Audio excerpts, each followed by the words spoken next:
All right, so let's get started on the CK Baitfish. This is a look at the fly in the round. We're gonna start with our Gamakatsu B10S stinger hook. So this is the size 1.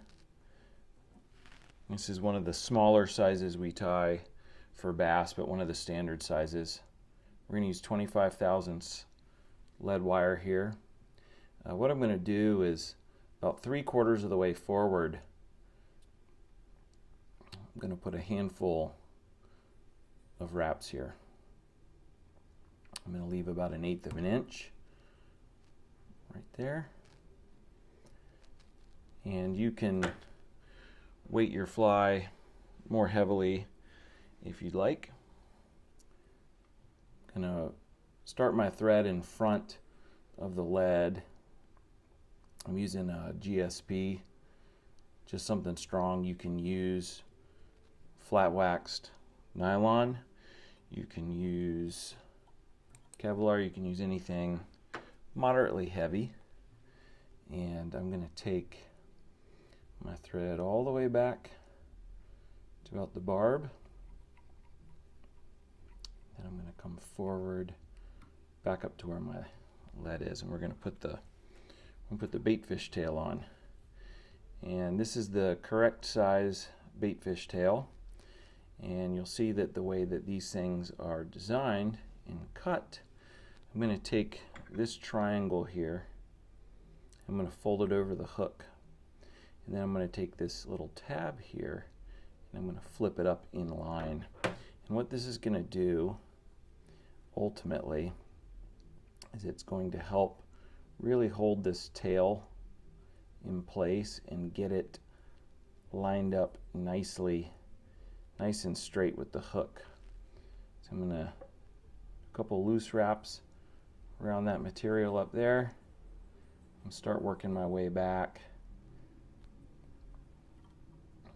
You can kind of come back here and just make sure as you tie that thing back, that material back, you want everything nice and in line with the hook shank. And I'm going to come right back to just above the barb. I'm going to lay everything down and make sure we're working on a relatively straight plane there. Now we need some glue for those little tabs. Those tabs are going to help keep the baitfish tail in line and not too floppy. We don't want it when we're fishing to come around and get fouled on the hook point. So we're going to use some Loctite gel. Rather than trying to put the gel on that little tab, it's actually best to try to come in here and run a straight bead down the tail itself. So get a nice little bead there, and then come in and push the tab right where you want it. If you try to do it the other way by putting the glue on the tab and sticking it to the tail, sometimes it'll end up being crooked one way or the other. And so we're going to come over on this side and we're going to do the same thing. We're going to put the glue right down the center there. We're going to come in and lay it down. Watch your fingers when super glue and suede react with one another. It's a mysterious phenomenon. But anyway, we've kind of got our base there. Some folks will come in now and lay a little bit of glue down also, getting ready for the body fur to come on, really just kind of secure everything in place. We're going to use regular CCT body fur. Again, this stuff is directional. There is a lumpy side and a flat side, and you see that flat side there of the cord. That's actually the side that you want wrapping against the hook.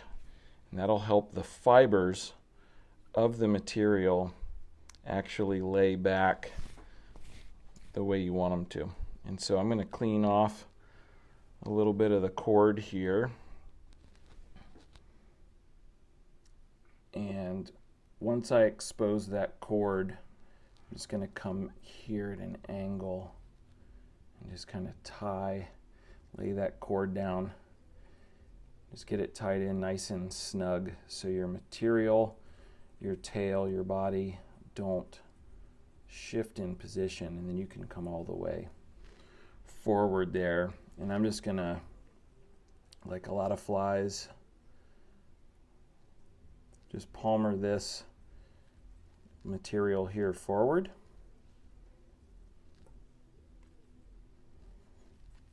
You'll notice that when this body fur is dyed, some of it ends up being very, very dense, kind of bushy and thick, and some of it is a little bit sparse. This kind of tannish brown color that I'm using here is actually pretty sparse, and so I'm gonna wind my wraps a little bit tighter than I would. Sometimes you'll get a material that comes out and it seems like it's twice as thick, and sometimes you don't need to do as many wraps to get the bulk that you need to then comb out and trim a nice body of this fly.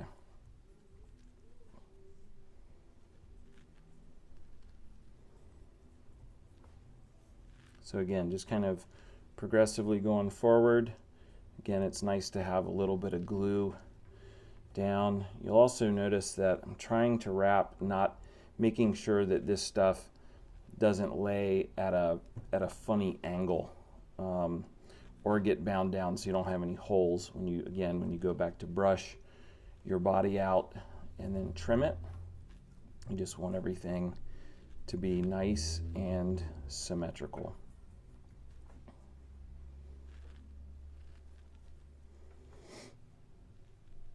The cord of this stuff is rather thick, and so as you progress towards the eye, you want to make sure you've got a nice dense body. And you can also see that I'm untwisting it as I go. I've got like a 6-foot strand here going all the way down to the floor, and it will get twisted as you go.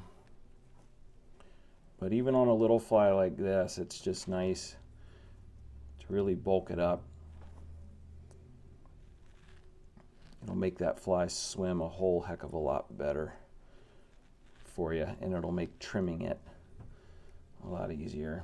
So I'm going to take my thread all the way forward to the eye. And again, I'm gonna try to pack as much of this on there as I can without crowding the eye too much. Sometimes you can get tricky and kind of do what I did there and back wrap over it itself. Give a little added bulk. One more there. And then one trick here right at the end. Again, trying not to cover that eye up at all. But where you're going to tie that cord down, it's nice. Come in with your bodkin or another hook. My hook here was the closest thing to me, and you can grab those loops of that body fur and you can pull that out, and what that'll do is it'll make it a whole heck of a lot easier to tie that material down just by grabbing that cord there versus trying to wrap around all that bulk. So a couple wraps with that GSP there, get it nice and snug. Now I'm going to lock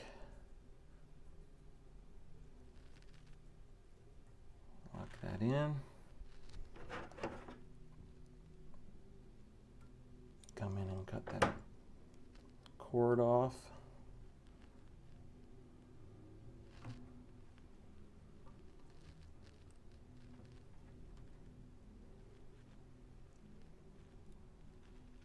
Throw a little whip finish there on the end.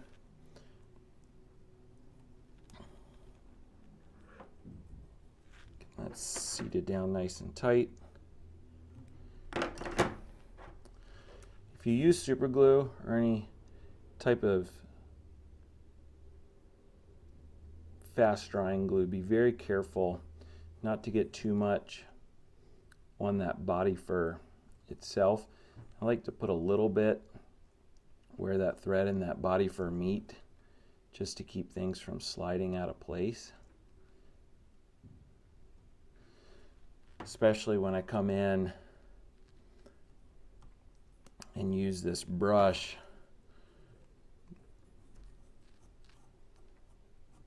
to really get that material teased out nice. Kind of like a big bushy deer hair bug. It'll allow us to come back in and trim it down and get a really, really nice baitfish profile going. So I'll show you some tricks on trimming a baitfish profile here once I get a little bit of this fly brushed out.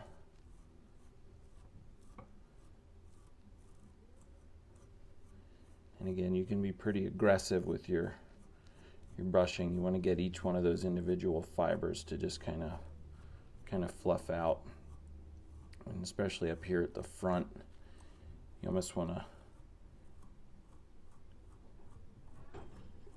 get that comb in there deep, and see how I'm really brushing it out now.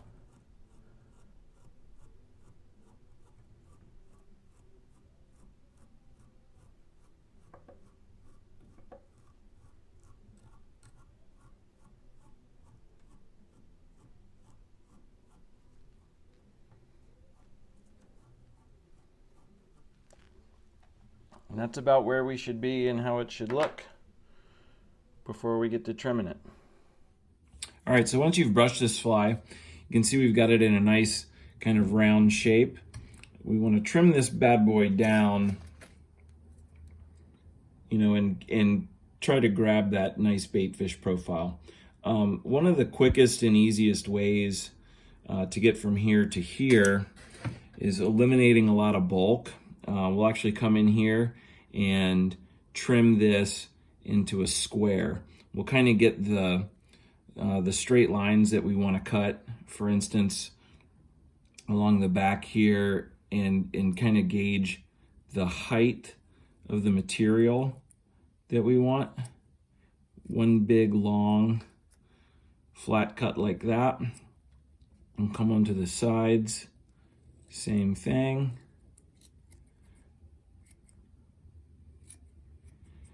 You know, a good pair of really sharp scissors.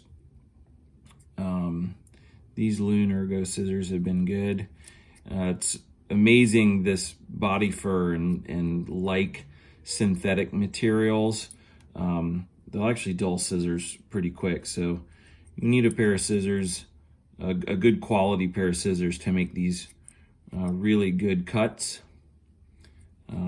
Keep them sharp, or you'll end up mowing through a lot of expensive scissors. But I've got a couple cuts there. I'm going to come in and try to get the bottom cut on this guy here, and just kind of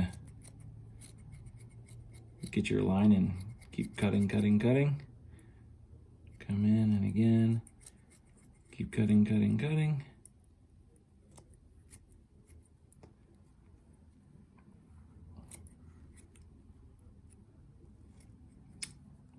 You can see how we're starting to get a little bit of a square pattern. Every once in a while, you're gonna have to come back through with your brush, kind of hold the hook there. You'll tease out all the stragglers. You'll see where you need to come back in and make some more of those cuts to clean up some of the edges. And the more you do these flies, the more you trim, the more you cut, the quicker and more proficient you get. You can trim on them for a very long time. Just take your time on your first ones because you can't add that material back. You can see again, we've got a little bit of a square profile there. We're gonna come in now and just kind of cut those edges off. And then that'll help you start to round that body, giving it more of that baitfish profile we have been looking for. And just start cutting in the round, and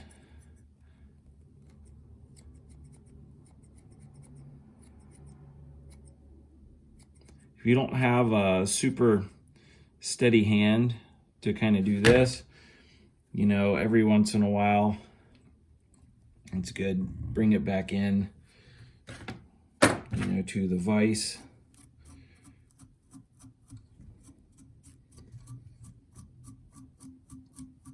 Comb it.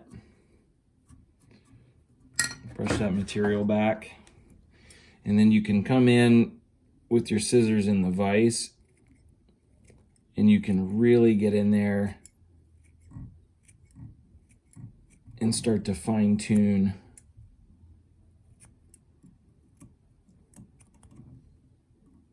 your cuts.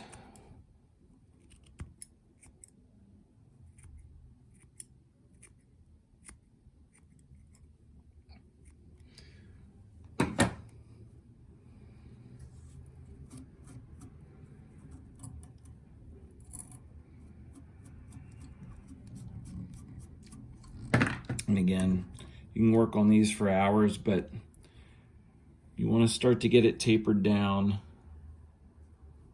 kind of nice and clean. And you can glue it and be done with it here, or we can get it ready for paint. All right, so get the fly back in the vise. Get your brush back out. Just start looking at it.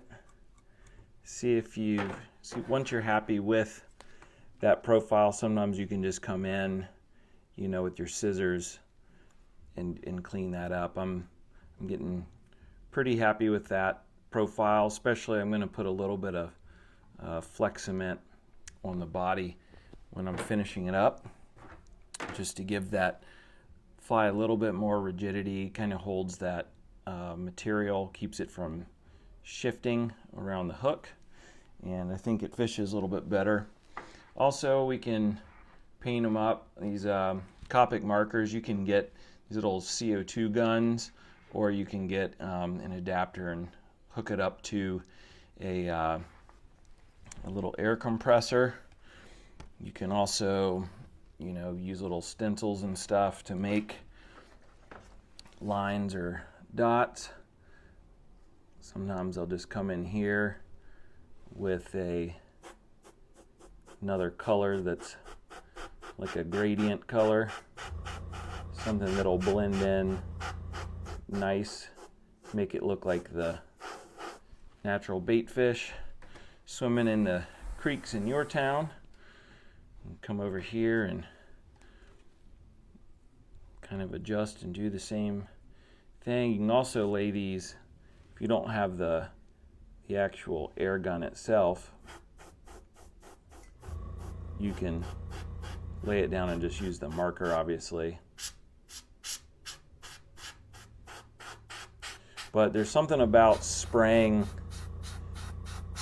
this ink on the flies versus brushing it, and it does, in my opinion, it really helps that product stay on there, gives it a nice clean finish.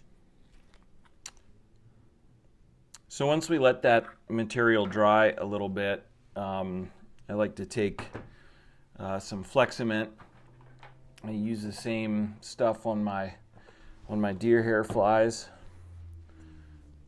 and essentially just going to come through A lot of times I'll just start at the head of the fly. And you can be pretty generous with this stuff here.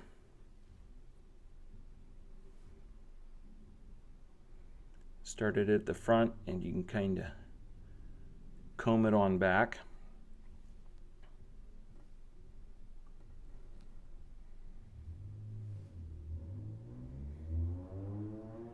Just kind of saturate that material there and tease it on back. Just like a lot of other flies, you can come in and cover a whole bunch of this guy up. And again, once it's in there, it'll just help hold the shape of the baitfish pattern.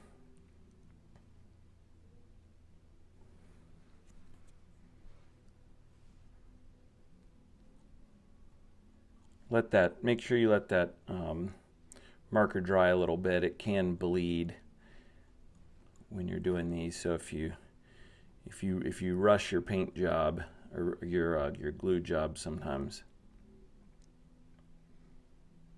you won't end up with that pretty gradient line that we've created there on that baitfish. You can come back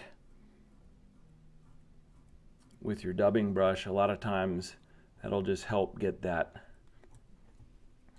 Fleximent kind of married throughout the fly. Again, kind of help it to hold its shape a little bit. And there you go. There's the CK Baitfish in a Painted Lady version.